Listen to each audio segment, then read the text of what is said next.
Shabbat Shalom. Welcome to Suomi Torah Weekly Shabbat Discussion. I'm your host, Daniel, here with John Kalb. Each week, we read through and examine a portion of the Torah, allowing the Ruach of the Most High to guide, teach, and open our eyes and ears to the law. On this Sabbath, we are going to finish the last remaining 4 chapters of Deuteronomy, which covers Deuteronomy 31 through the end of chapter 34. Let's begin. Shabbat Shalom, everybody. We pray you having a blessed Shabbat day. We're so thankful to be here once again. We got another great portion to go through. Before we go into this week's Torah portion, let's pray in His name. O Yahweh, we gather here today under your care and protection. Thank you for your loving kindness that never fails us. We thank you for those with us, that you would guide our thoughts and actions to bring you glory. Strengthen us and fill us with your peace. May we love and serve each other as Yahushua has shown us. Fill us with the Holy Spirit to do your good work on earth, and bless John for being here with us, pouring his heart to us and sharing his wisdom with us. Amen. All right. Well, Shabbat Shalom, everyone. Actually, I'm going to start reading a little bit out of chapter. Hold on a minute here. Sorry. I'm going to start reading in chapter 30. Actually, when these were written, we didn't have the divisions of the numbers and all that stuff. This was written as a scroll. And so I want to actually back up just a little bit here in chapter 30. I could back up to chapter 1, but we're not going to go that far today.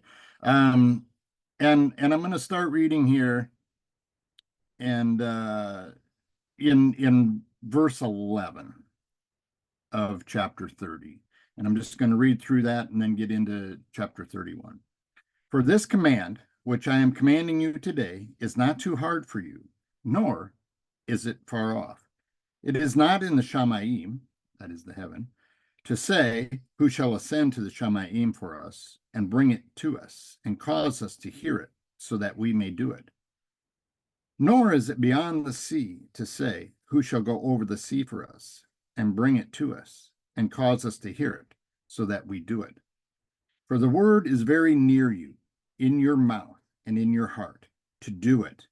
See, I have put before you today high and good, death and evil. In that I am commanding you today to love Yahweh your Elohim, to walk in his ways, and to guard his commands, and his laws, and his right rulings. And you shall live and increase, and Yahweh your Elohim shall barak you in the land which you go to possess.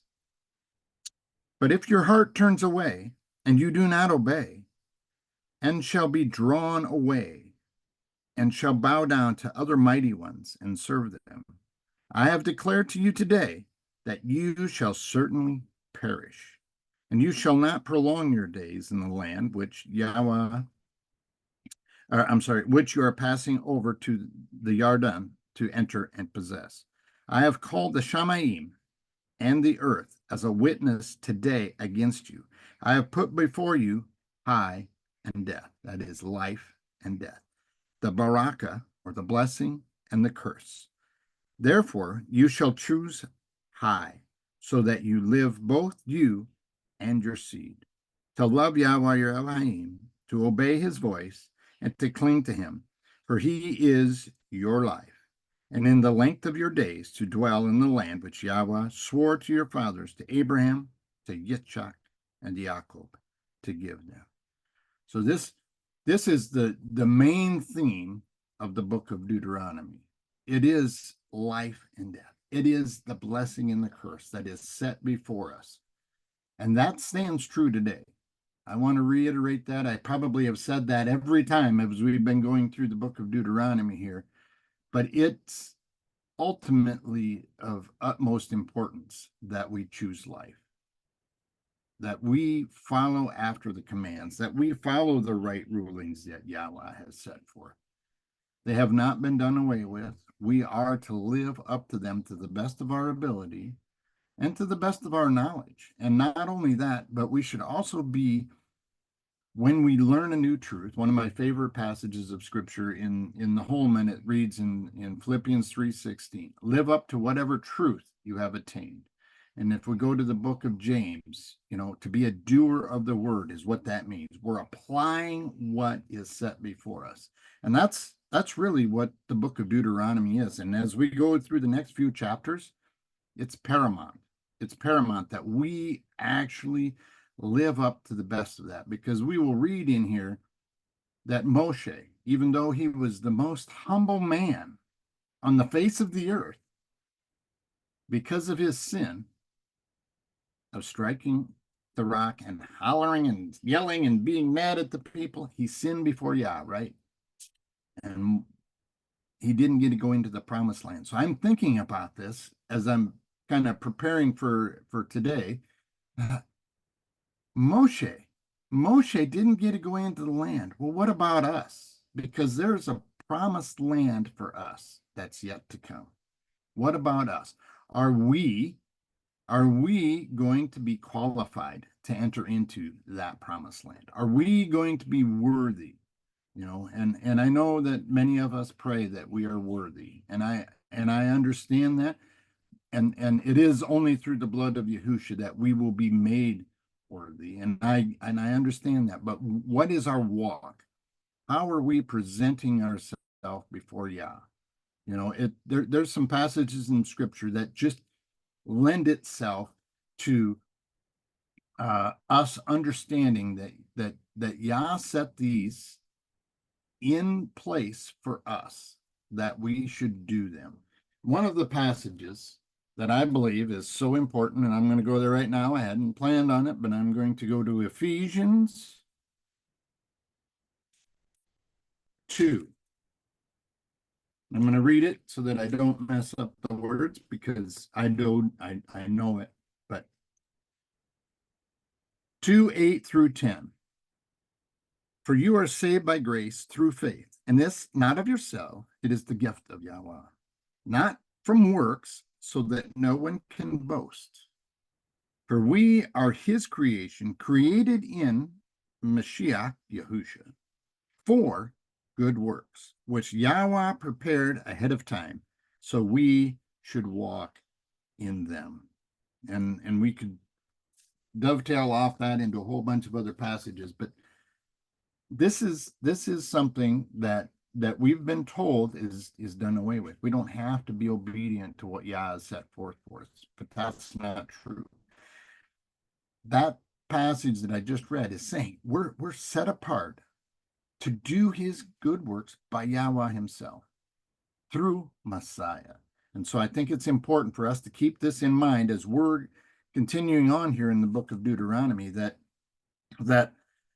we today stand at the precipice. Are we going to choose life or death? And I personally believe each and every day that choice is presented to us. Each and every day, the choice to love Yah with all our heart, mind, and soul is presented to us. And the option of not loving him is also there. And that's in our own heart. And how do we do that?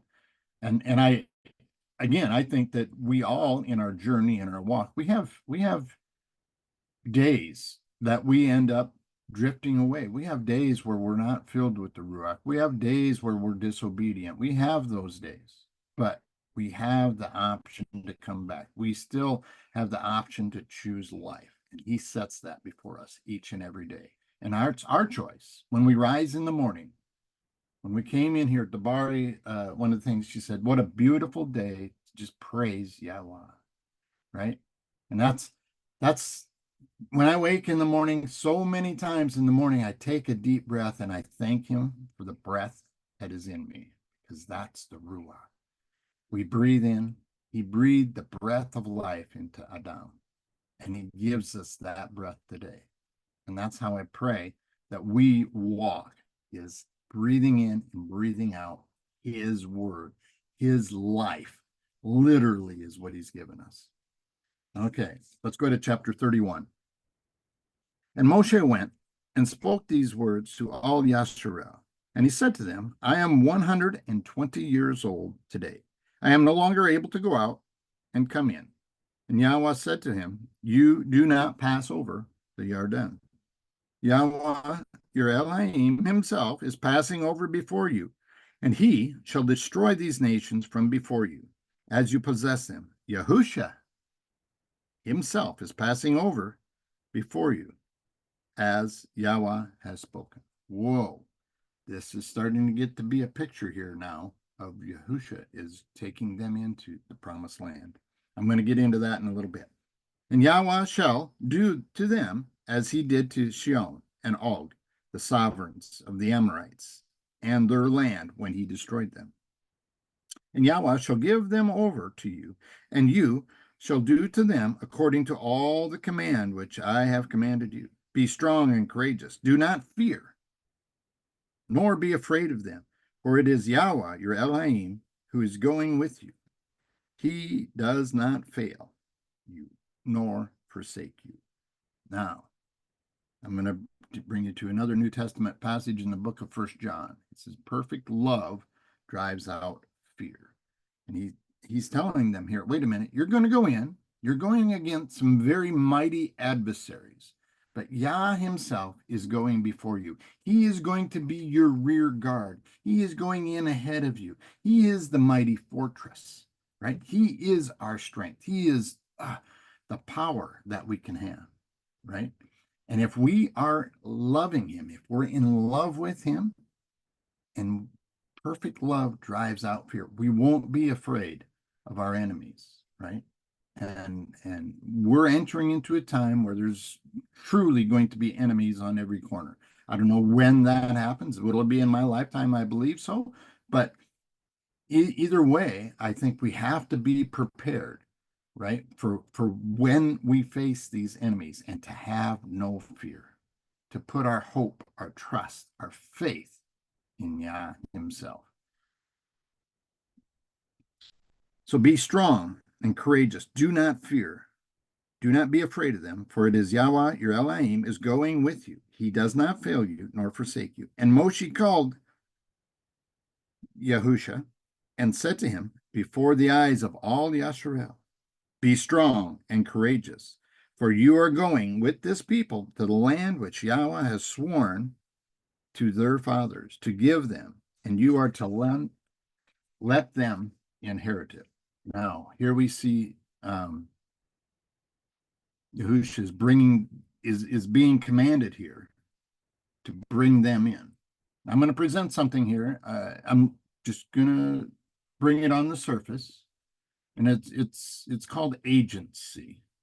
And I've kind of come into this understanding just recently that Yahusha himself came as an agent, or in the agency of Yahweh. He came to do his Father's will, right? And I know this, many people want to get into the Trinitarian and all this other stuff, but I just want to say this is a picture of it, that Yahusha leading them into the promised land then is another picture of Yahusha himself, Yah's very own son, his Yahid, going to lead us, his chosen people, into the promised land. I'm not going to get into the depth of that, but this is a picture of what's taking place here, right? Of Yahusha leading us into the promised land. I just love the book of Deuteronomy because it lays out that picture, not only what happened, but what will happen, because the promised land is yet to come. We're told that in the book of Hebrews. It lays it out explicitly in there. Verse 8, and it is Yahweh who's going before you.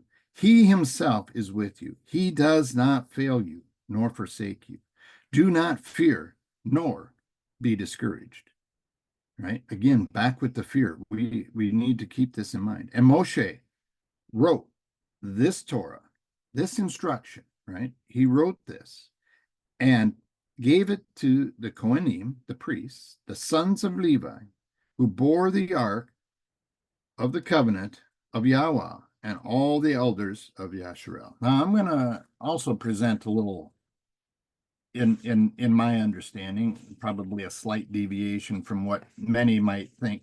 I'm going to go back here and I'm going to read verse 1 of Deuteronomy 1. These are the words which Moshe spoke to all Yasharel beyond the Jordan, in the wilderness, in the desert plain opposite Suf, between Paran and Tebal, and Laban, and Hatzroth, and Dizab, 11 days from Horeb, on the way to Mount Seir, to Kodesh Barnea. And it came to be in the 40th year of the 11th month, on the first of the month, that Moshe spoke to the children of Yasharel according to all Yahweh had commanded him concerning them. Now, I think when he's saying this Torah, this instruction in verse 9 there, Moshe wrote this Torah. I think he's literally talking about this scroll, the scroll of Deuteronomy, right? And this in particular is the scroll where it says, do not add to nor take away from, right? Don't add to this. Don't you dare add to anything that I've done here, right? These are Yah's words. This is written down by Moshe. Very important. I'm not negating the book of Genesis, Leviticus, Exodus, any of those, right? Or the book of Jubilees, which I believe was one of, also fits into the Torah, because it's instruction. It gives us other instruction in there. But I think this scroll, and maybe there was multiple scrolls that was laid around the ark, but this scroll specifically, I believe, was what was written down and said, okay, you do this because this is a sign. This is the sign between Yah and his people. And it's the Shamaim, and the earth is a witness against you, right? Verse 10, and Moshe commanded them, saying, at the end of 7 years, at the appointed time, the year of Sukkot. I'm sorry, I need to reread that.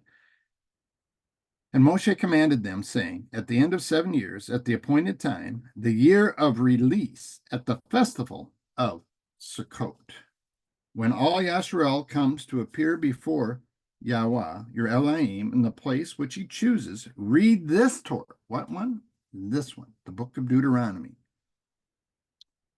Before all Yasharel in their hearing, assemble the people, the men and the women and the little ones, and your sojourner who is with you within your gates, so that they hear and so that they learn to revere Yahweh, your Elohim, and to guard all his words of his Torah, of his instruction. And their children who have not known should hear and learn to revere Yahweh, your Elohim, as long as you live in the land you are passing over the Jordan to possess. Now, I want to go back here to Leviticus 25. In Leviticus 25, didn't I mark it? I thought I marked it here.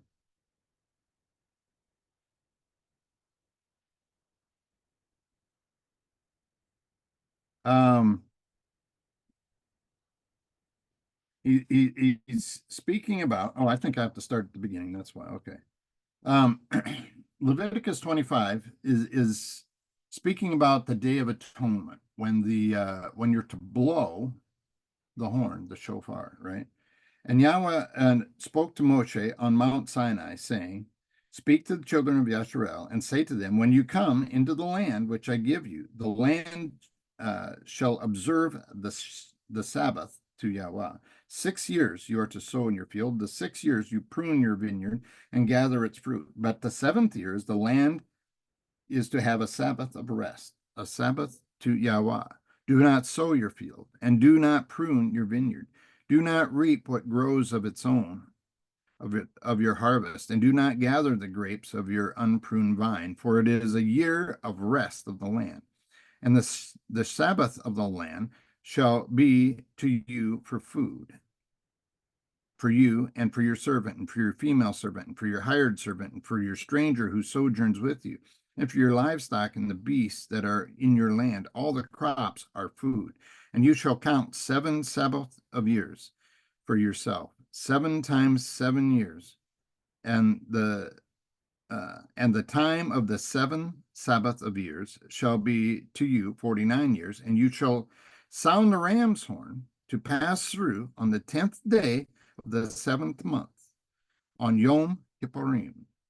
Cause the ram's horn to pass through all your land, and you shall Kodesh the 50th year, and proclaim the release throughout all the land, and to all its inhabitants. It shall be a Yobel for you, for each of you shall return to his possession, and to each of you return to his clan. The 50th year is a Yobel for you. Do not sow nor reap what grows of its own, nor gather from the unpruned vine.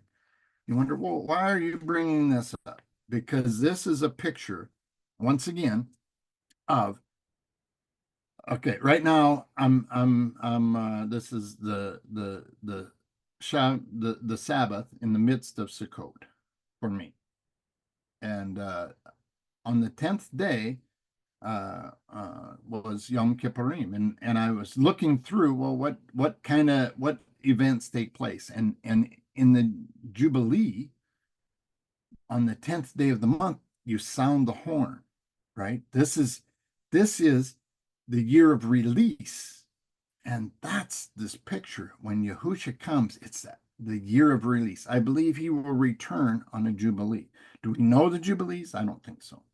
I think that's kind of all been skewed up and messed up, but when this happens, this is when Yahushua comes, and he's going to bring his people into the promised land. Do I think it's going to be an easy journey here for some of us? No, I think this is going to be a challenge, but it's a beautiful picture of going into the promised land. And it happens, that here he says in verse 10, appointed time, the year of release at the festival of Sukkot, right? So on the 10th day, the horn is blown, marking that. And then at Sukkot, it's the time of release, the year of release. We go back to our possession. Now, that's going to enter into what is our possession. Where are we at? It's a beautiful picture. Those who are in Yahushua, those who are keeping the feast days, those who are being obedient to the Torah, right? Revelation 12:17.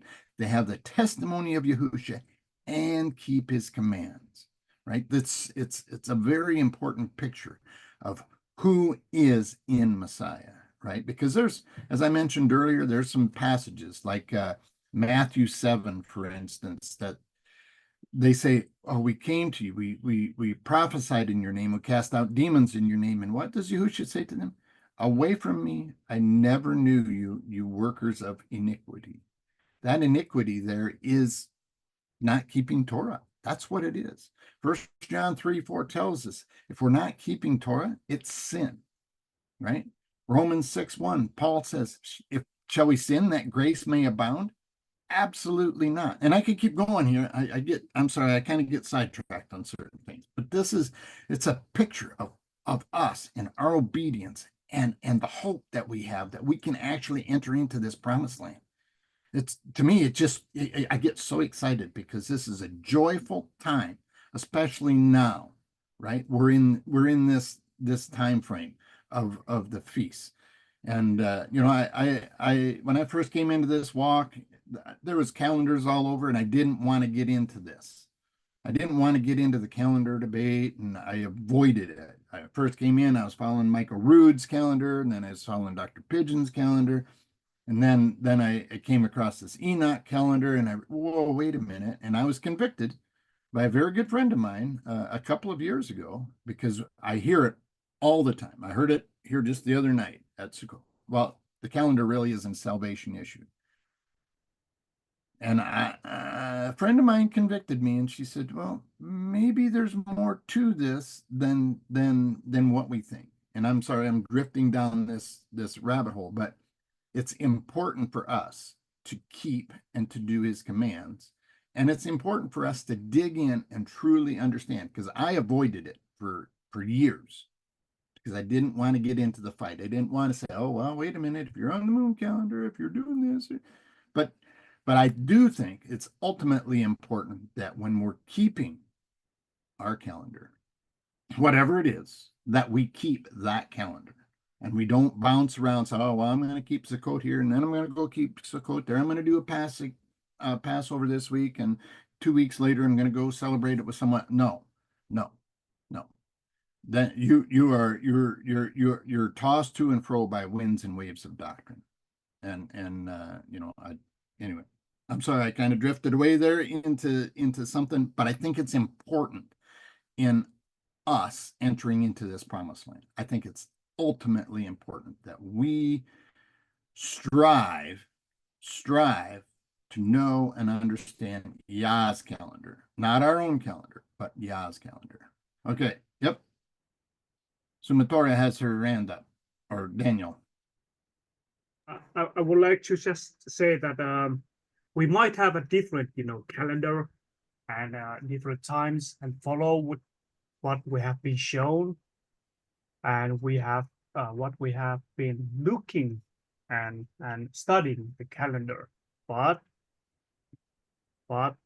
we are waiting for his coming, and he will show us the correct way to count the days. That's all I have to say about the calendar. And I would agree. I think we all can have, basically we can lay out the calendar, right? It's just a matter of days, and that's it.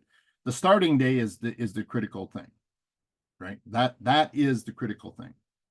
And I would say, I think that Yah will challenge us in other ways if we are keeping the wrong calendar and seeking the wrong one.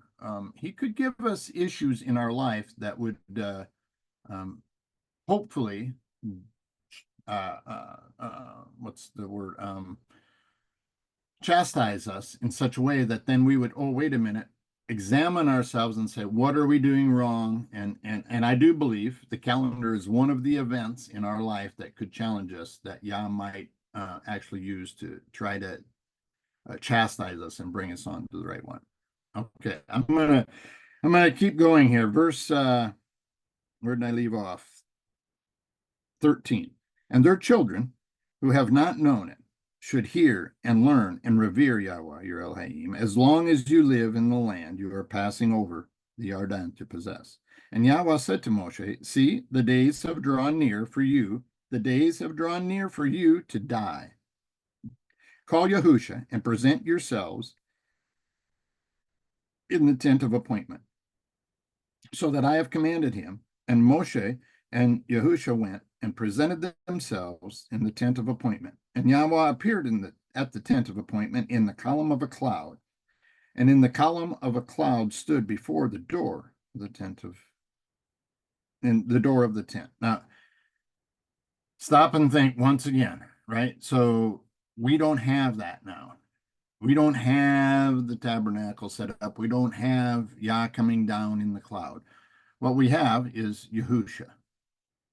We have the word, right? In Hebrews 1, it says, in the past, Yah spoke to us by the prophets and by the fathers, right? But in these last days, he has spoken to us by his son, by the word. And so we have the word. We have to be diligent in order to seek that. That's our cloud right now. We have that as what we can rely on and what we can know, and let the Ruach direct and guide us each and every step. And Yahweh said to Moshe, see, you are about to sleep with your fathers, and this people shall rise and whore after the mighty ones of the strangers of the land, into the midst of which they shall enter, and forsake me, and break my covenant, which I have made with them. Right? Oh, wait a minute. Once again, this is a picture of the last days, because Yah is saying these people that you're taking in there, that I'm sending Yahushua in their way, they're going to turn away. They're not going to be obedient. They're literally going to go in, forsake me, break my covenant, which I have made with them. Right? we see this as a picture of the last days in the fact that the whole earth is now going to be under judgment. And only those who are keeping his commands, only those who are keeping his right rulings, only those, I actually believe, that are calling upon his true name, the name of Yahweh, which is also in here, that's important, that they're the ones who get to go to that promised land. They're the ones. The rest, I don't believe, come to life until the end of the 1,000 years, and then they are judged, the great white throne judgment. But those who are there in the first one, in Revelation 20, the second death has nothing on them, right? So anyway, then my displeasure shall burn against them in that day, and I shall forsake them and hide my face from them, and they shall be consumed. And many evils and distresses shall come upon them, and it shall be said in that day, is it not because of our Elohim is not in our midst that these evils have come upon us? Right? That's, again, I just see this all as this picture of what's coming. And I shall certainly hide my face in that day. Right? How many times do we say, man, we share this with people, we share the name, we share keeping the Sabbath, right? And they say, oh no, that's not what it means to me, which is actually what the Church of Laodicea means. But not just that, there's a veil over their eyes. They can't see it. The first century believers saw it. Those other Jews who were there, oh, they were blinded. And Paul tells us they were blinded in part, right? So that the fullness of the Gentiles could come in. What a picture, because as we just read before, the sojourner is a part of this whole picture, always has been. The sojourner is always a part of the picture, right? So when we realize, like me, I don't believe I have Jewish heritage, perhaps I do, I don't know, doesn't, to me, I'm a sojourner. But the sojourner, as we're told in Leviticus, there's one law for both the Jewish people, for Yasharel, and the same law for the sojourner. That's what a picture, right? So those who say, well, we're Gentiles, we don't have to observe that stuff of the Old Testament, but we're still saved. I'm not on the judgment seat, and I'm glad I'm not. And Yahushua himself said that he judges no one, but the word stands in judgment against them. Wow, that's powerful right there. Verse 18, and I shall certainly hide my face in that day because of all the evil which they have done, for they shall turn to other mighty ones, and now write down this song for yourself, and teach to the children of Yasharel. Put it in their mouths, so that this song is to me for a witness against the children of Yasharel. And I shall bring them into the land flowing with milk and honey, which I have swore to their fathers, and they shall eat and be satisfied and be fat. Then they shall turn to other mighty ones. They shall serve them and shall scorn me and break my covenant. I'm going to come back to that when I get into verse 32. And it shall be, when many evils and distresses come upon them, that this song shall answer before them as a witness, for it is not to be forgotten in the mouths of their seed. For I know their thoughts, which they are forming today, even before I bring them to the land of which I swore to them. And Mosheh wrote this song in the same day and taught it to the children of Yasharel. And he commanded Yahushua, son of Nun, and he said, be strong and courageous, for you are to bring the children of Yasharel into the land of Mitzrayim. Or I'm sorry, into the land which I swore to them. We need to come out of Mitzrayim. We need to come out of the world, out of Babylon. I'm so sorry. Into the land which I swore to them, and I myself am with you. Right? Here's Yah saying, I'm with you. Right? That's the promise that we have today. He is with us. He gave us the promise of going into this promise. And it came to be when Moshe had completed writing the words of this Torah, of this instruction in a book or on a scroll, until their completion, that Moshe commanded the Levites who bore the ark of the covenant, and Yahweh of Yahweh, saying, take this book of instruction, and you shall place it beside the ark of the covenant of Yahweh, your Elohim, and it shall be there as a witness against you. Right? This is here. It's written down, black and white in our modern wording, right? It's there, right here. This is a witness against you. You violate what's here, you're going to receive the curses, right? He laid before you blessing and cursing, right? Which one are you going to choose? For I myself know your rebellion. This is Mosheh speaking, and your stiff neck. See, while I am still alive with you today, you have been a rebellious against Yahweh. Then how much more after my death? Assemble unto me all the elders of your tribes and of your officers, so that I speak these words in their hearing, and call the Shamayim and the earth to witness against them. Once again, the Shamayim and the earth, the heaven and the earth, these are a witness against them. For I know that after my death you shall do very corruptly, and turn aside from the way which I have commanded you, right? From the way. I'm a follower of the way, by the way. Yahushua is the way, the truth, and the life. No man comes to the Father but by him. And I'm a follower of the way. And I don't want to go off the wayward path, right? And evil shall come to you in the latter days, because you do what is evil in the eyes of Yahweh, to provoke him through the work of your hands. So Moshe spoke in the hearing of all the assembly of Yasharel the words of this song till their completion. Give ear, chapter 32. Give ear, O Shamayim, and let me speak. And hear, O earth, the words of my mouth. Let my instruction fall as rain, my speech drop as dew, as fine rain in the tender plants, and as a shower on the grass. Right? Think of that.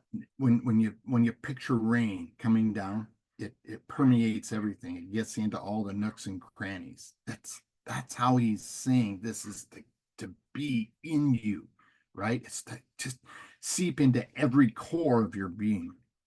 For I proclaim to you, oh wow, for I proclaim the name of Yahweh, ascribe greatness to your Elohim. The Ruach, his work is perfect, for all his ways are right ruling, and the El of truth without unrighteousness. Righteousness and straight is his path, right? So I'm going to read out of Psalm 18. I love you, Yahweh, my strength. Yahweh is my rock, my fortress, and my deliverer, my Elohim, my mountain, where I seek refuge, my shield and horn of my refuge, my stronghold. I called to Yahweh, who is worthy of praise, and I was saved from my enemies. The ropes of death were wrapped around me. The torrents of destruction terrified me. The ropes of Sheol entangled me. The snares of death confronted me. I called to Yahweh in my distress, and I cried to my Elohim for help. From his temple he heard my voice, and from my cry to him, reached his ears. The earth shook and quaked, and the foundations of the mountains trembled. He shook because he burned with anger. Smoke rose from his nostrils, and consuming fire came from his mouth. Coals were set ablaze by it. He parted the heavens and came down, a dark cloud beneath his feet. He rode on a cherub and flew soaring on the wings of the wind. He made darkness his hiding place, and dark storm clouds his canopy around him. From the radiance of his presence, his clouds swept onward with hail and blazing coals.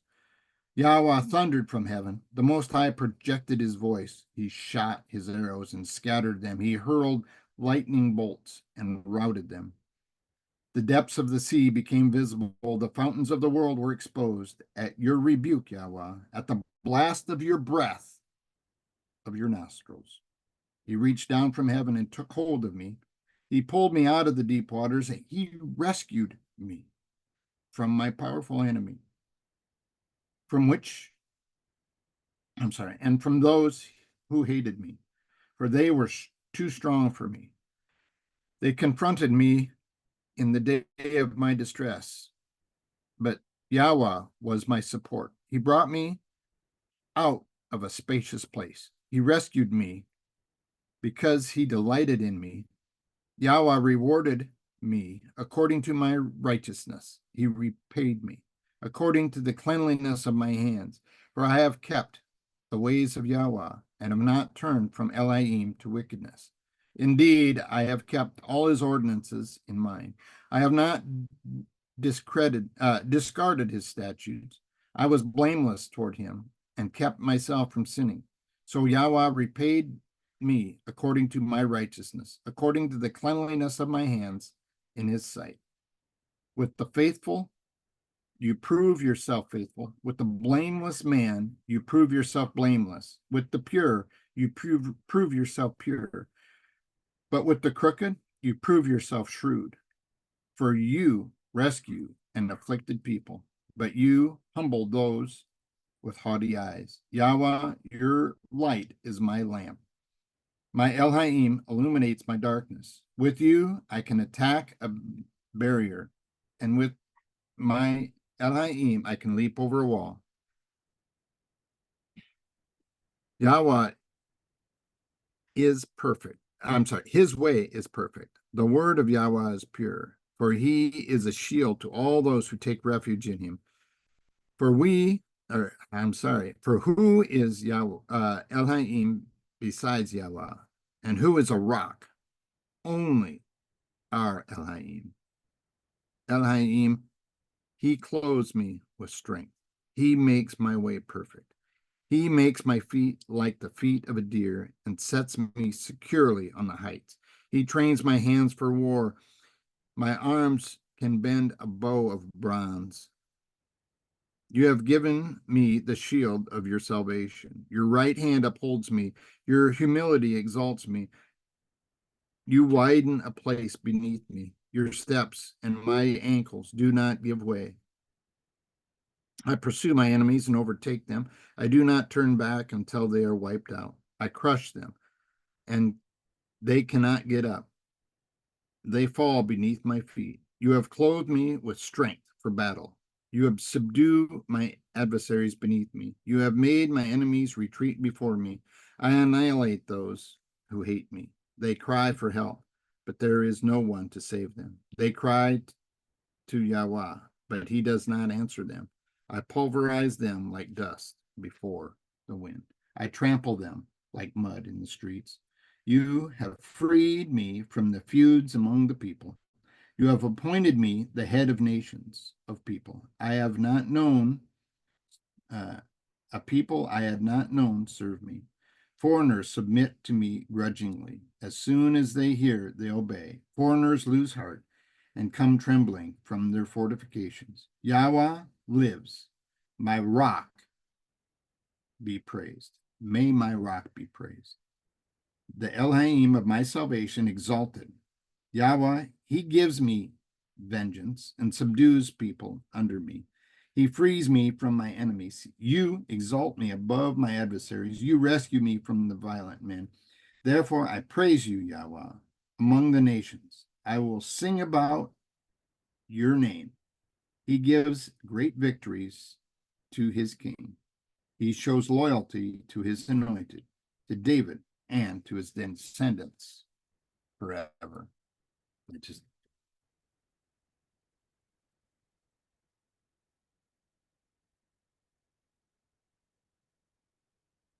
Verse 5, a twisted and wicked generation has corrupted itself. Their blemish is not his children. Do you do this to Yahweh, O foolish people? Is he not your father who brought you, who created you, who established you? Right? Let's go here to Matthew 12. This is Yahushua speaking with the Pharisees and stuff, and they're basically asking, are you the one? And in verse 38 of chapter 12, some of the scribes and the Pharisees answered him, Teacher, we want to see a sign from you. And this is his response. But he, answering, said to them, a wicked and adulterous generation seeks after a sign, and no sign shall be given to them except the sign of the prophet Jonah. For as Jonah was 3 days and 3 nights in the stomach of the great fish, so the Ben of Adam shall be 3 days and 3 nights in the heart of the earth. Men of Nineveh shall stand up in the judgment with this generation and condemn it, because they repented at the preaching of Jonah. And look, a greater than Jonah is here. One greater than Jonah is here. That's Yahushua, right? He was greater. And this is where we're at today once again. And I think when we're talking about a twisted and wicked generation, it says, as it was in the days of Noah, so shall it be when the Son of Man returns. And it tells us back in Genesis that their every thought was evil continually. And I don't think we're quite to that point yet where their every thought is evil continually, because he's speaking about humanity but I do believe a twisted and wicked generation demand a sign. And that's I think so many people right now are trying to find, because they're seeing things happening in the world and they're longing for a sign. They're looking to the stars, they're looking to the heavens, they're trying to say this, that, and the other thing are a sign. I truly believe when we see the Revelation 12 sign, there will be no doubt that it's the Revelation 12 sign. We will know where we are in history when that happens. And that's why Yahushua said, I'm telling you all this stuff in advance in Matthew 24. So when it happens, you know it. And that's, I think, an important thing. And so let's not get caught up. Let's remain in Yah and have no fear. And I better get back to it because I've been talking a long time already. Verse 7, remember the days of old, consider the years of many generations. Ask your father, and let him show you your elders, and let them say to you, when the Most High gave you the nations, their inheritance, when he separated the sons of Adam, he established the boundaries of the peoples. Right? He set up boundaries. Oh, wait a minute. Let's build the wall. I'm sorry. According to the number of the children of Elhain. For the portion of Yahweh is his people. Jacob is his allotted inheritance. Whoa. This again. How important is this verse? The nation of Yasharel is not that tiny little piece of land over in the Mideast. The nation of Yasharel is a people group. We are a set-apart group, a peculiar group, a gem before him, right? That's who we are. We're not this little nation that says, oh, well, here we are. So this is important because we're his inheritance, right? Yahushua himself is a co-heir with us, and he's the one who hands everything over to the Father. Wow. That is just, what a picture that's coming.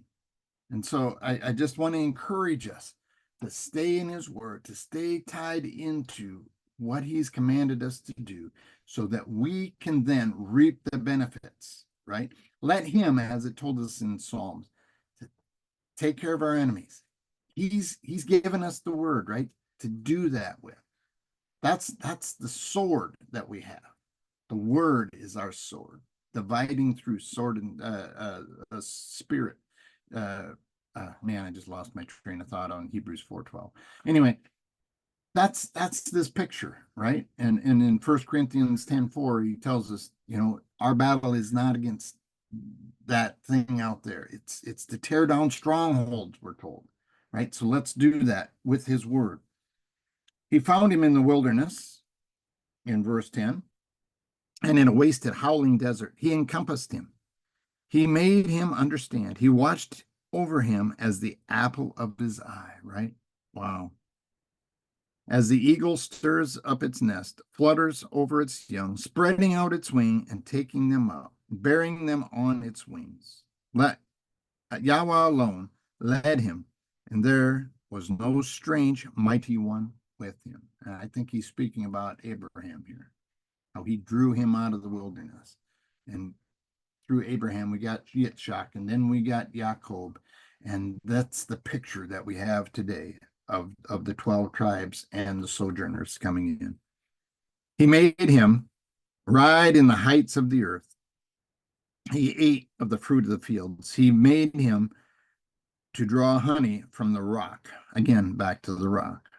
And from the oil of the flinty rock, curds from the cattle, and milk of the flock, the fatness of the lambs, the rams of the breed of Bashan, the goats with the choicest wheat, and you drank wine, the blood of grapes. But Yeshurun grew fat and kicked. You grew fat and you grew thick, and you were covered with fat. So he forsook Elohai and made him and scorned the rock of his deliverance. Now I'm going to go back here to verse 20. It says about halfway through. Well, I'll read all of verse 20 and of chapter 31. I'm sorry. And I shall bring them to the land flowing with milk and honey, which I swore to their fathers, and they shall eat and be satisfied and be fat. Then they shall turn to other mighty ones, and they shall serve them and scorn me and break my covenant. And that's a very important picture here of understanding that when we grow fat and when we grow to the point of, oh, well, it doesn't really matter, we can get conceited, we can get comfortable in where we're at, we're not adding to our faith, as it tells us in Peter, then what happens? We don't want to be in that position where we then get fat and lazy and we scorn Yahweh and we break his covenant. We don't want to do that. We want to embrace his covenant. We want to embrace his right ruling, right?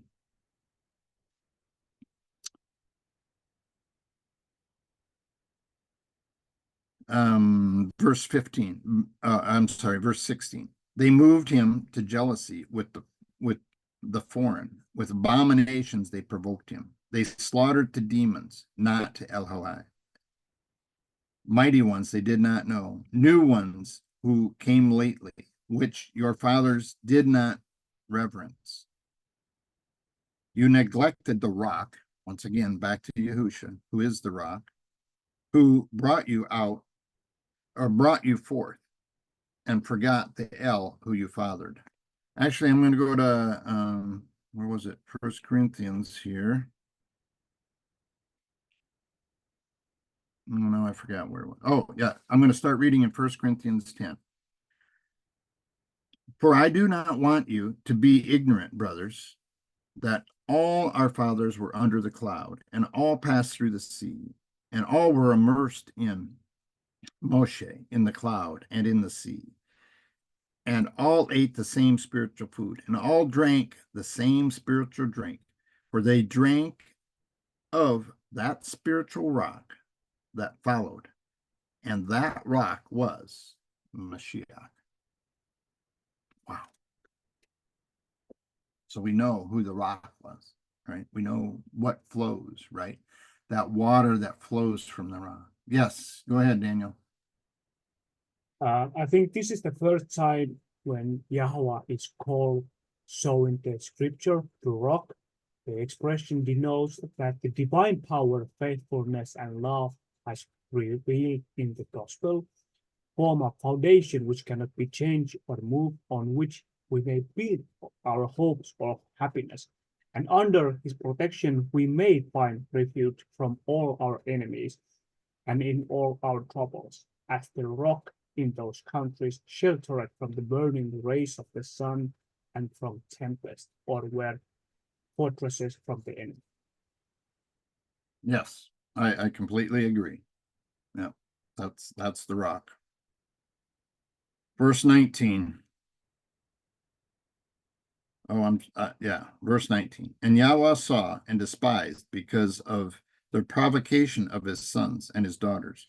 And he said, let me hide my face from them. Let me see what their end is. For they are a perverse generation, children in whom there is no trusting, right? They made me jealous by what is not El. They provoked me in their worthlessness. Right? Let's not do that. But I make them jealous by those who are not a people, who are no people. I provoke them with a foolish nation, for a fire was kindled in my wrath, and burns to the bottom of Sheol, and consumes the earth and its increase, and lights the fire in the foundations of the mountains. I gather evils upon them. I use my arrows upon them, wasted by scarcity of food, and consumed by heat and bitter destruction. And the teeth of beasts I send upon them with the poison of the serpents of the dust, and the sword bereaves from the outset, and fear from within. Both young man and maiden, nursing child with the man of gray hairs. I said, I should blow them away. I should make them a remembrance of them, to cease from among men. If I did not fear the enemy's taunt, lest their adversaries misunderstand, lest they say, our hand is high, and Yahweh is not done all this. For they are a nation lost to counsel, because they didn't keep the word. They did not keep the instruction, and there is no understanding in them. If they were wise, they would understand this. They would consider their latter end. How would one chase 1,000 and put 10,000 to flight unless the rock had sold them? Whoa, the rock sold them into iniquity, sold them into being pursued, sold them into being overrun, sold them into the other nations as slaves, sold them to the very end of the earth. Think of that. Wow. For their rock is not like our rock. Even our enemies are judges. Their vine is the vine of Sodom, and their fields of Amorah. Their grapes are the grapes of Gaul. Their clusters are bitter. Their wine is the poison of the serpents, the fierce venom of cobras. It is not stored up with me, sealed among my treasures. Vengeance is mine, and repayment at the time their foot slips. For near is the day of their calamity, and their preparations are hastening to them. Right? That's again, vengeance is his. He's coming. The day of Yahweh is coming, and he's going to put his foot down. When he does it, everybody's going to know. Everybody's going to know. Right? But it's hastening towards him. It's coming at a very rapid pace. For Yahweh rightly rules his people and his compassion on his servants when he sees that their power is gone. There is no one remaining. Shut up or at large. And he shall say, where are their mighty ones, the rock in whom they sought refuge, who ate the fat of their slaughterings and drank the wine of their drink offering? Let them arise and help you. Let them be a hiding place for you. See now that I am he, and there is no Elohim beside me. I put to death, I make alive. I have wounded, and I heal. And from my hand, no one delivers. And I'm going to reread that verse just because it's, See, now that I am he, and there is no Elohim beside me. I put to death, I make alive. I have wounded and I heal, and from my hand no one delivers, right? From his hand? No, no. For I lift my hand to the Shamayim and shall say, as I live forever, if I have sharpened my flashing sword, if my hand takes hold on judgment, I shall return vengeance on my enemies and repay those who hate me. I make my arrows drunk with blood, and my sword devours flesh, and the blood of the slain and the captives, and from the long-haired enemy chiefs. O nations, acclaim his people, for he avenges the blood of his servants and returns vengeance on his adversaries, and shall pardon his land, his people, right? His land, his people, he shall pardon. And he's going to take vengeance on the adversaries, and he's going to do that. I think of Revelation chapter 6, right? That those are under the altar, and they're crying out, how long until you avenge our blood? And he says, just a little longer, until your fellow slaves, till the number of them is complete, right? And slaves there is doulos. It means to serve the same master until those, all of the people, there's a set number that will be slain for Yah. It's just amazing to me. Then Moshe came to Yahusha, son of Nun, and spoke all the words of this song in the hearing of the people. And when Moshe ended speaking all these words to all Yasharel, he said to them, lay your heart on all the words which I warn you today, so that you command your children to guard, to do all the words of this Torah. Right? This is, man, he's warning them. He's saying, just stay, just stay. Verse 47. For it is not a worthless word for you, because it is your life. It's our life right here. And by his word, you prolong your days on the land which you pass over the Yarden to possess. And Yahweh spoke to Moshe that same day, saying, go up to the mountain of Abram, Mount Nebo, which is in the land of Moab, which is opposite Jericho, and look to the land of Canaan, which I gave to the children of Israel as a possession, and die on the mountain which you ascend, and be gathered to your people, as Aharon, your brother, died on Mount Hor, and was gathered to his people. Because you trespassed against me in the midst of the children of Yisrael, at the waters of Meribah Kodesh, in the wilderness of Zin, because you did not Kodesh me in the midst of the children of Yisrael. For you are to look at the land before you, but do not enter there into the land which I am giving you to the children of Yisrael. To me, that's very sobering that Moshe doesn't get to enter into the land. It's very sobering that a man of his character, who I know he sinned before Yah, a man of his character didn't get to go in. And so I question myself. I say to myself, wow, if Moshe didn't get to go in, what about me? What about me? How can I enter in? Who can make me worthy, right?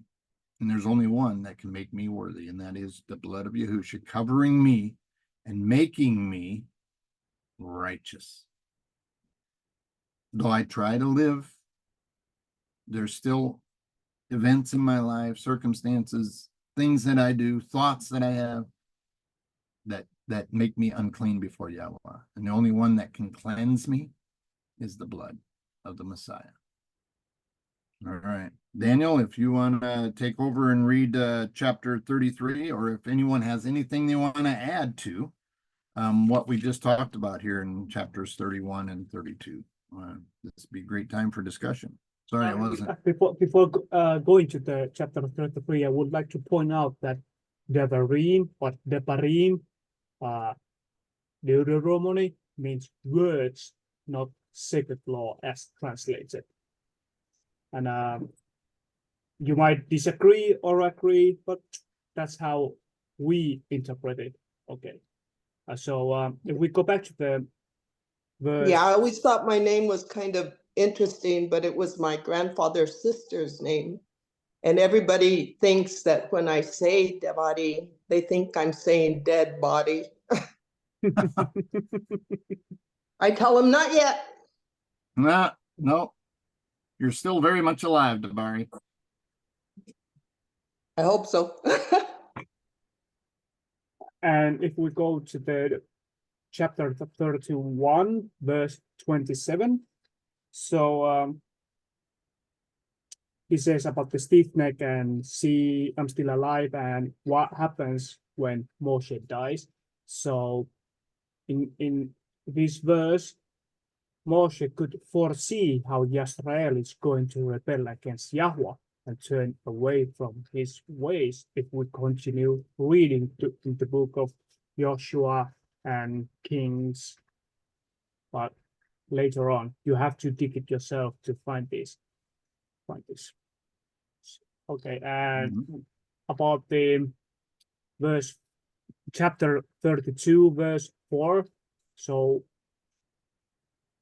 it says, the rock, his work is perfect, for all his ways are right ruling, an ale of truth and without unrighteous. Righteous and straight is he. So we read that righteous requires us to guard, to do all these commands before Yahweh Elohim as he commanded us. It says in Deuteronomy 6:25.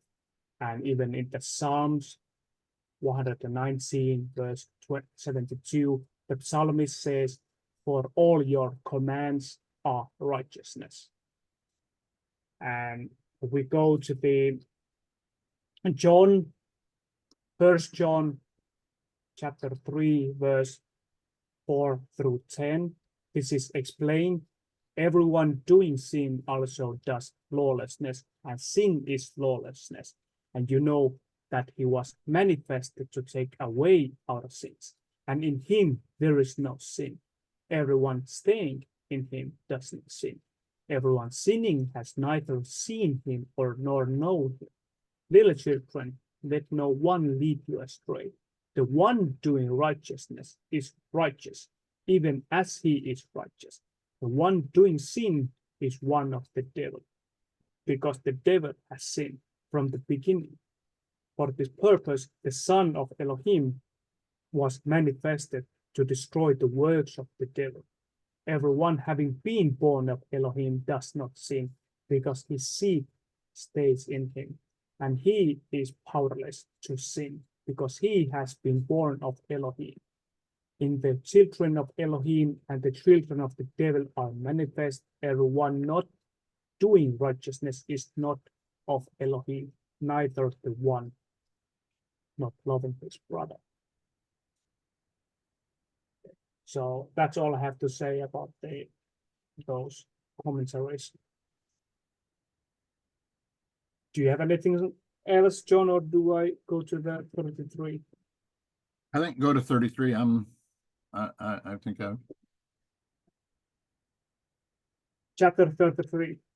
And this is the blessing with which Mosheh, the man of Elohim, blessed the children of Israel before his death.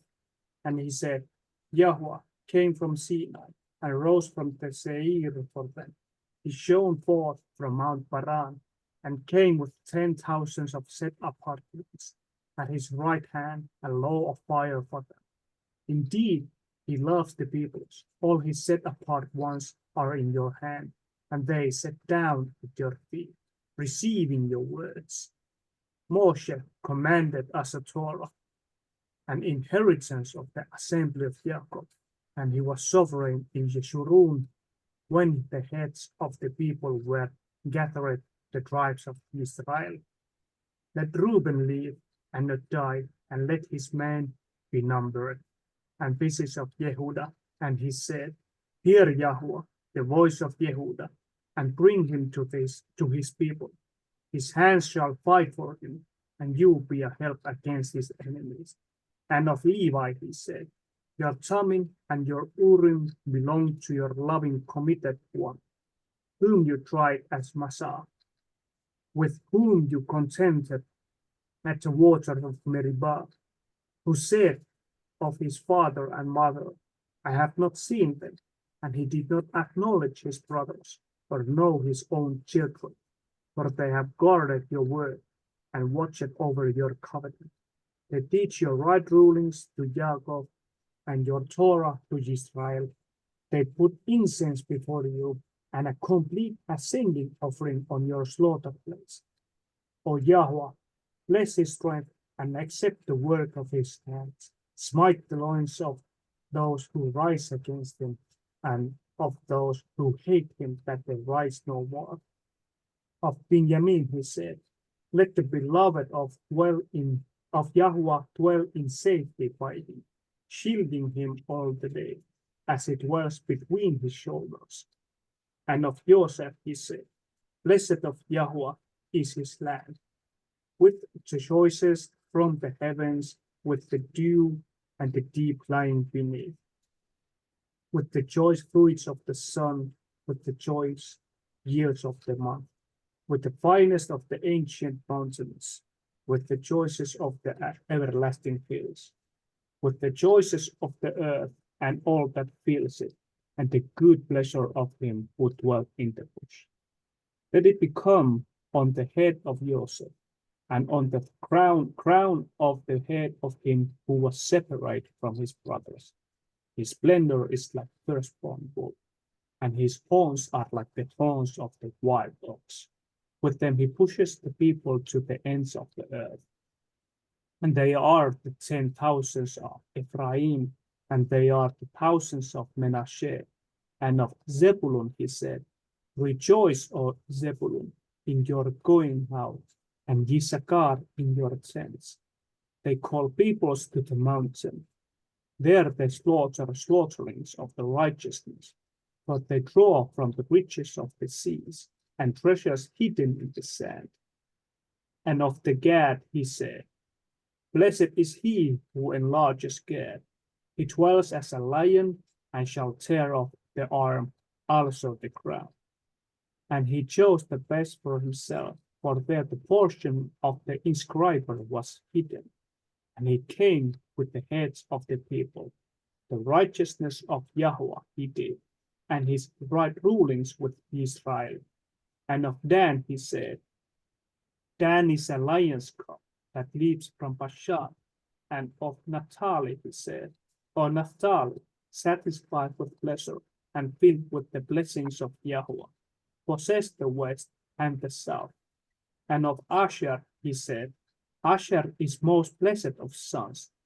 Let him be accepted by his brothers, and dip his foot in oil. Your sandals are iron and bronze, and your strength as your days. O Yeshurun, there is no one like El, riding the heavens to help you, and on the clouds in his excellency. The Elohim of all is a refuge, and beneath and are everlasting arms. And he drives out of the enemy from before you, and say, Destroy. Thus Israel dwells in safety, the fountain of Jacob alone, in a land of grain and new wine. His heavens also drop down dew. Blessed are you, O Israel, who is like you, a people saved by Yahweh, the shield of your help, and he who is the sword of your excellency, and your enemies are subdued for you, and you tread down their high places.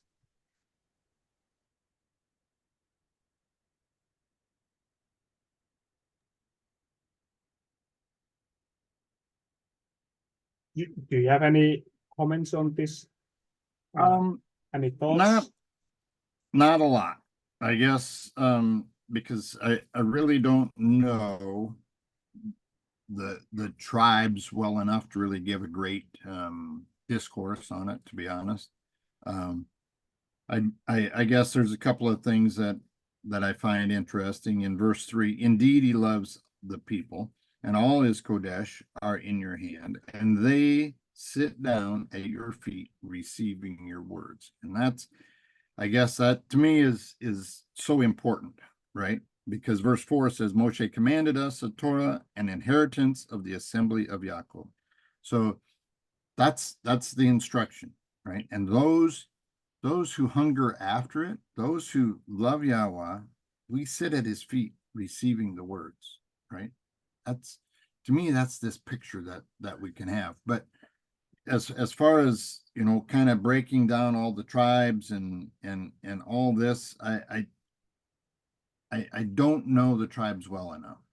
I do find it interesting that Joseph is given much more of a speech, or many more words written about him, and I think mostly because of his role, right, in them going into Mitzrayim and setting them apart in Mitzrayim.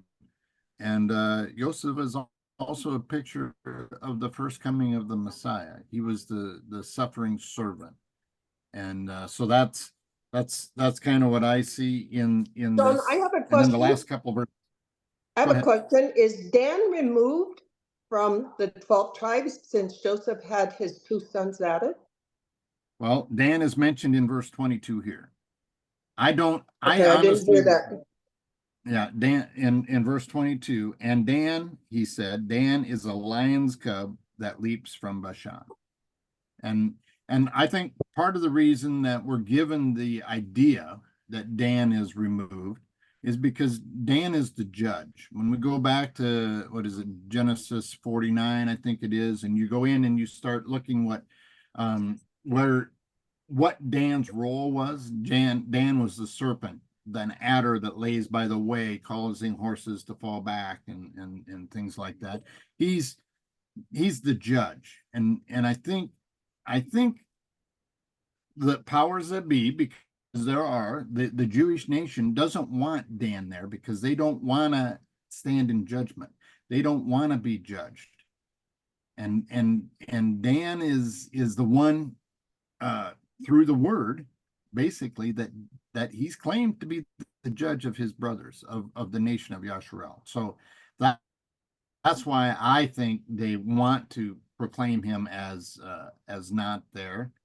You know, when some of this takes place, of course, Ephraim and Manasseh replaced Joseph. But if Joseph is mentioned, then Ephraim and Manasseh shouldn't be, because they were his inheritance, right? And Levi is Yah's own set apart group. So Ephraim and Manasseh technically would have just made the 12 tribes. The 13th one would have been Levi, if I can word it that way. So, because when they're entering into land, that the half tribe of Manasseh gets land on the one side, and then and then Ephraim gets land, because we're even told here that he sees the land of Manasseh and Ephraim. So, hope that helps to answer the question. I don't know. Thank you. But verse 28 then, oh, go ahead. Please go ahead. I'll tell you later. Say verse 28, thus Yasharel dwells in safety. Now, so now he went through the 12 tribes, but now this is the culmination. This is Yisrael, right? This is Yasharel is here, and they dwell in safety. The fountain of Yaakov, right? So this is the offspring of Yaakov. Yaakov, then he's given the name Yasharel because he wrestles, right, with the man or the angel or whatever it is. That's $1 million debate right there. But he's given that name. He says, I won't release you unless you bless me, right? And so he holds on and in that wrestling match, and the man or angel or whatever says to him, no, you have wrestled with men, or striven is the one word that they use, but he wrestled with both men and Yah and prevailed. And so here we see that Yasharel dwells in the fountain of Jacob. So this is his offspring, right? And it's very interesting too when you get into the idea of Jacob, because Abraham, I should say, goes to Jacob's mother and says, okay, he's the one, he's the chosen one. It's not Esau, right? And we know when she's having the children in her womb and they're fighting in there, and she goes and inquires of Yah, and he says, there's two nations in your womb that are wrestling. And Jacob comes out holding on to the heel of Esau. It's that picture. That's this is kind of the what's laid out before us. And so here we see that Yasharel is the culmination of the loins of Jacob.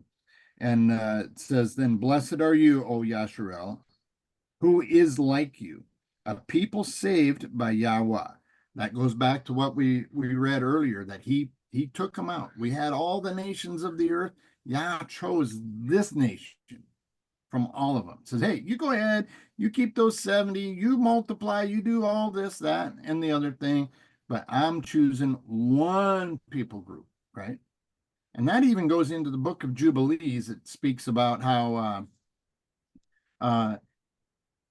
Abraham's other children are to be called Gentiles, to be called the nations, but only Yitzhak and Yaakov would be his offspring. And that takes us into the idea, the concept that Paul talks about of the free woman and the slave woman, going back to Hagar, right? So that's kind of the what I see here is blessed, O you, Yasharel, who is like you, a people saved by Yahweh, the shield of your help, and he who is the sword of your excellency, right?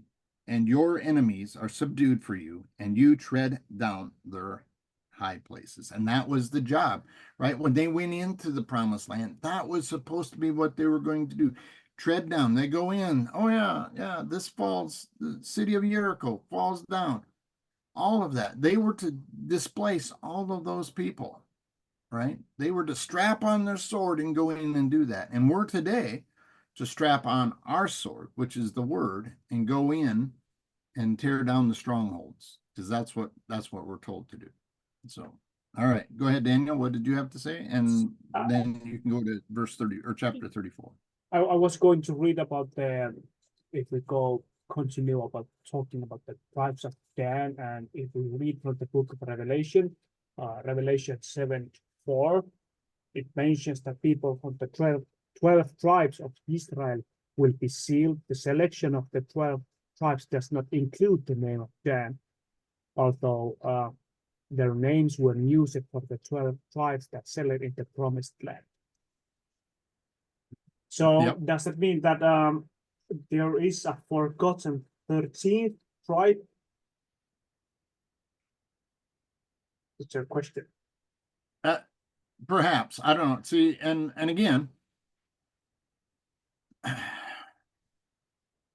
is Dan truly kicked out? Because I think if you go later on in Revelation with the 12 stones, I think Dan's name is used there. So I'd have to go and look again. I didn't know we'd go down that path, but so, you know, again, that's one of those debatable topics that, you know, we could definitely look into. But I'd like to read from 2 Corinthians 10. I didn't quote it very well earlier. I'm going to read the first 4 verses. And I, Shaul, myself, appeal to you through the meekness and gentleness of Messiah. I, who am indeed lowly when face to face with you, but bold toward you when absent. I pray that when I am present, I might not be bold with the bravery by which I think to be bold against some who reckon us as if we walked according to the flesh. For though we walk in the flesh, we do not fight according to the flesh. For the weapons we fight with are not fleshy, but mighty in Elohim for the overthrowing of strongholds, overthrowing reasonings, and every high matter that exalts itself against the knowledge of Elohim, taking captive every thought to make it obedient to Mashiach, and being ready to punish all disobedience when your obedience is complete. So,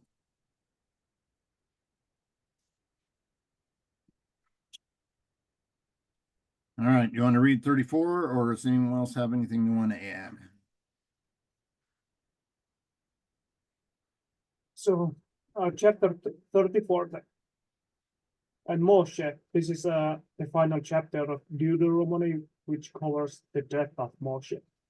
And Mosheh went up from the desert plain of Moab to Mountain Nebo, to the top of Pisgah, which is opposite Jericho.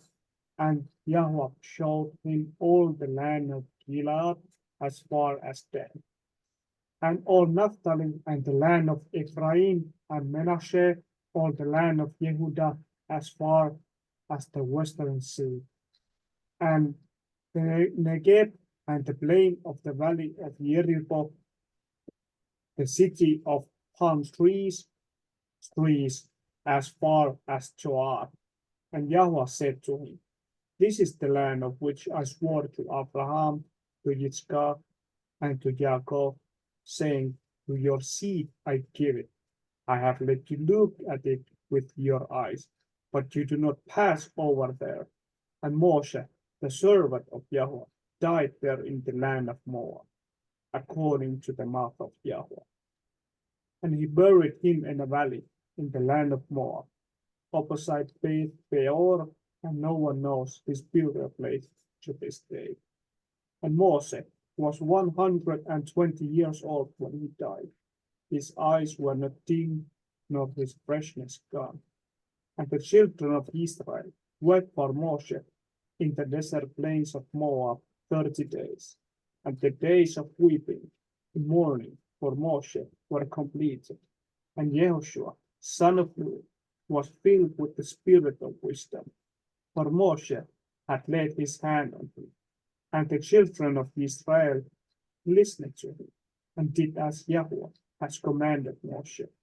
And since then no prophet has arisen in Israel like Mosheh, whom Yahweh knew face to face, for all the signs and wonders which Yahweh sent him to do in the land of Mizraim before Pharaoh, and before all his servants, and in all his land, and for all that strong hand, and all the great fearsome deeds which Mosheh did before the eyes of all Israel.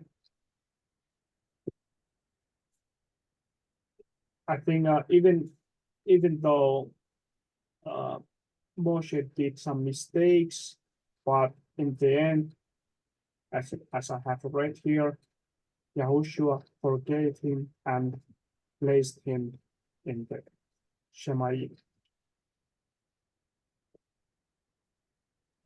I have a comment on that. I think because of his age, and it was time to pass the baton over to Joshua, that's the way I took it. Not so much that we know he was forgiven, but also could he have fulfilled the task of taking him across the Jordan? Just a thought. I do think he could have fulfilled the task because Yah was with him. And it says in, verse 7, and Mosheh was 120 years old when he died. His eyes were not dim and his freshness was not gone, right? So he was, right? He was still a very viable man in the eyes of Yeah, the but people. Satan wanted him. Satan wanted him. And I think that was also a way of protecting him in a way. Well, perhaps, but I think also it lends itself to going back to Yahusha, right?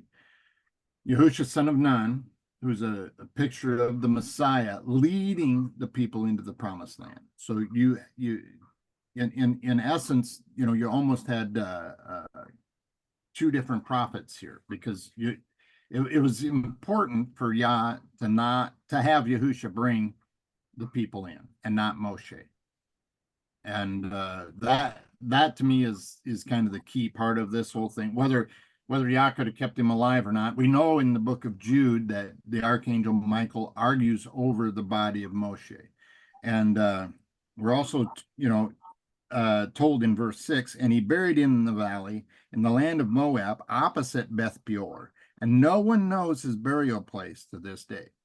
And I've also toyed with the idea, well, did Moshe really die, or was he taken up to heaven? And because why was Satan arguing with Michael? But part of it, and I think there's a good argument to this, that Moshe's body was hidden so that no one would idolize him, no one would set his bones aside, and no one would make an idol out of him, because he was a very, very great man. So that to me is a part of why Yah hid his body. Now, perhaps Moshe didn't die. The reason I think of that is, but again, no one is going to heaven yet alive, right? It says the only one to come down or the one to go back up is the one who came down. So I do believe Moshe is now sleeping in Sheol until the resurrection, as great a man as he was. However, I also believe he could be one of the two witnesses because of the Mount of Transfiguration, where both Elijah and Moshe are with Yahusha on the Mount of Transfiguration. And it's interesting, that's after 6 days, right? So after 6,000 years, we have that happens. If you use Peter in the Psalms, says a day is 1,000 years, and 1,000 years is a day. So,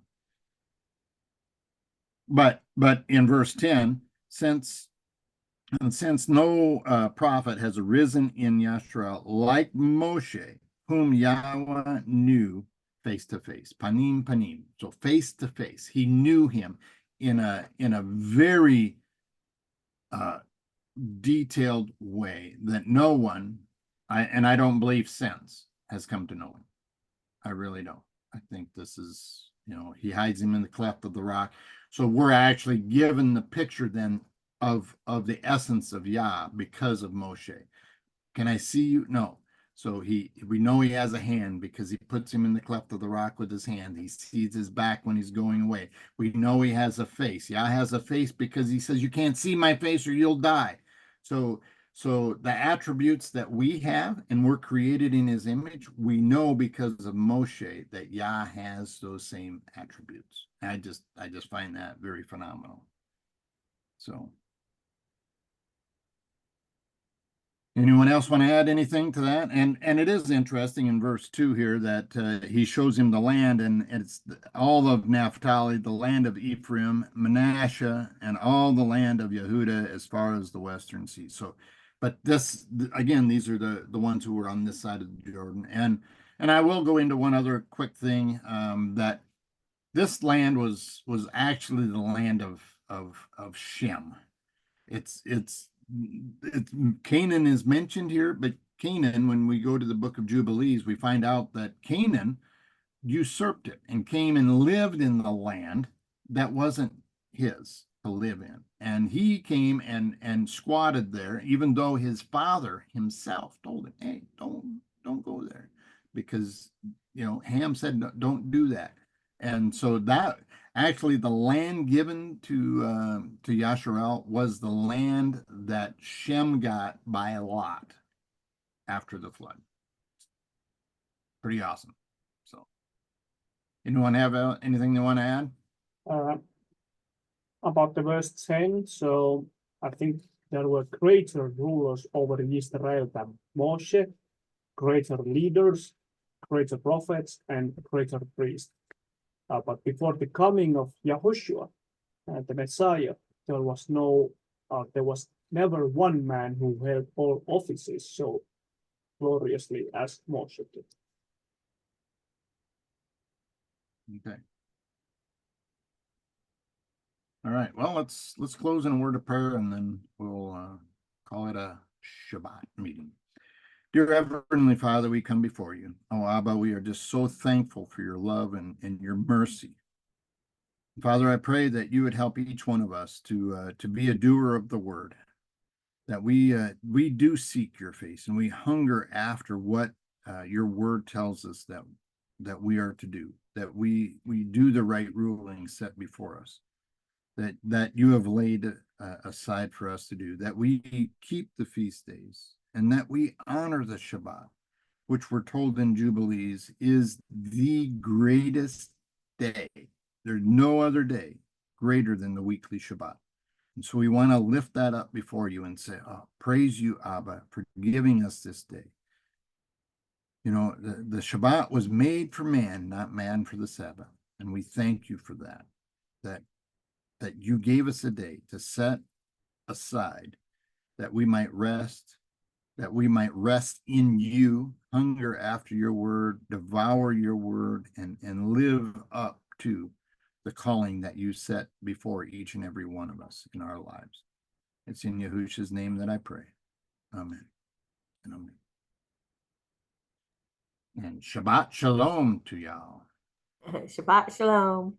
Shalom. Shabbat Shalom. Shabbat Shalom.